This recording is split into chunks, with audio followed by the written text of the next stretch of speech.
Yo, what's going on, guys?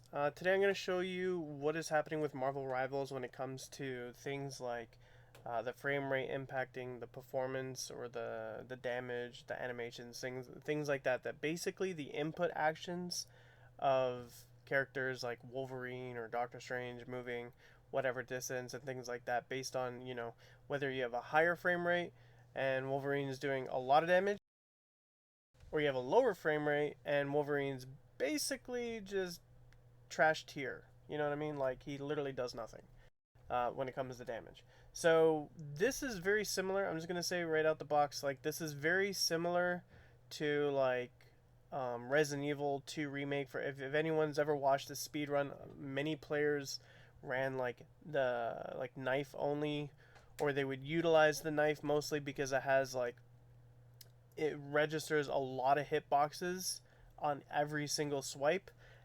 Based on, like, obviously if you have a higher frame rate, the knife would swipe across the character skeleton and it would hit an enormous amount of hitboxes on the skeleton mesh. So doing like an insane amount of damage because your frame rate is so high that it's able to register all of those hitboxes that it's hitting, that the knife is colliding with. Whereas if you have like low frame rate, like 30 FPS or something like that, you're swiping and it's hitting like a couple of boxes, but it's not registering them all because it's doing the animation, but the collider is not like registering all of the hitboxes. So I'm going to show you real quick, basically what is happening with Marvel Rivals in the perspective of like a user widget. Here I made like a user widget here.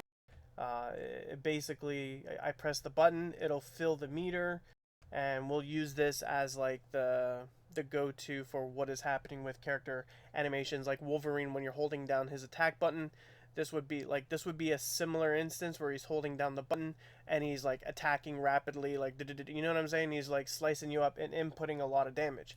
So here we're gonna have like actual string output. It's gonna show up as like a debug thing on the top left corner. We're gonna have my actual hold time for the key down, and then the actual progress based on whatever the meter is, right? So we're gonna do that real quick. I'm gonna show you guys what that's like. All right, so we're gonna start it off with I'll actually use screen space here, and we're also using the same game engine as Marvel Rivals, which is 5.3.2. We'll use screen space environment for the highest frame rate, you know, obviously for the highest frame rate. So we'll start it off with the basics of like 60 FPS or maybe even 120. We'll go 120 FPS. And if we look at the top left, like I said, it'll show the debugging info. So we could see the hold time.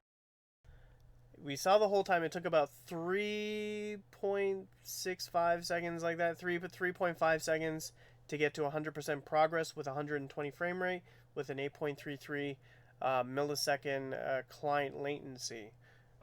When I start using the word latency, please note that I'm not talking about your ping latency. We're talking about game client latency, and things like that.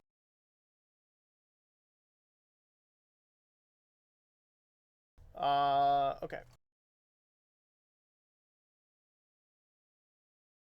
So now we're going to switch to 30 FPS, and you're going to notice right away that we have a 33.33 game client latency, so like millisecond latency. So let's see how that performs and see how long it takes to actually input all the actions. So you can see the progress bar is filling drastically slower. It's not even full, right? I let go of it. It's not even full, and I was holding it for a long time there, and I think it was like 6 seconds or something. So I'll hold it a little bit longer. So yeah, I mean that took a long time. We're talking like, I don't even know, 10, 12 seconds or something like that, right? I mean, obviously I should have just did it from 0 to 100, but just to show what it's actually like for just the whole meter.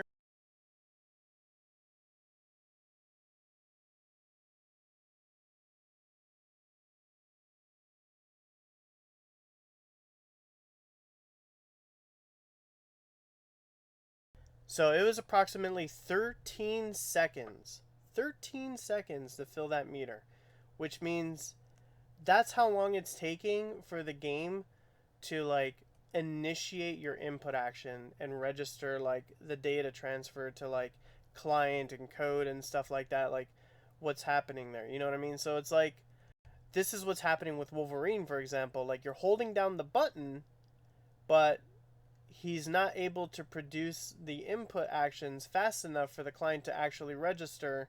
And so what's happening is like he's performing the animation sequence is going a lot slower, which is probably tied to the actual damage implication and other things of that nature, right? So like just the input matching animation sequence, matching damage output, and then other factors, probably like server side network code or whatever to replicate that input. So now let's go to again. We'll go to like 60. Forgot to restart. We can already see the drastic speed increase.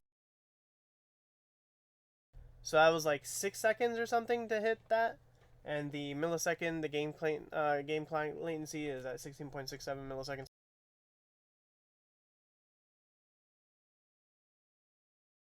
We'll go to 120.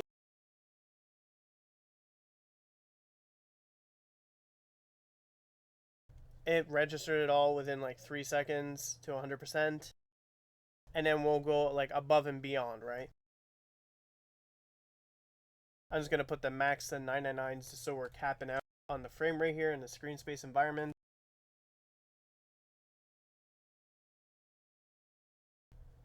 And there it is. It's about 1.5 to 1.8 seconds to fill the thing.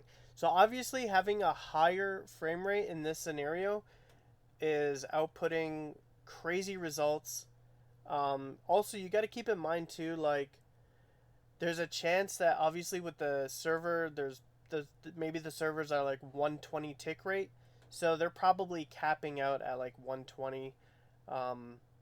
Maybe they, I don't know, somehow bounce to like 144, and then from there it's like, um, that's why like you're not able to get the crazy amplification of like the animation or damage output, like Wolverine's going like 3x his like attack speed because you have like 300 frames per second.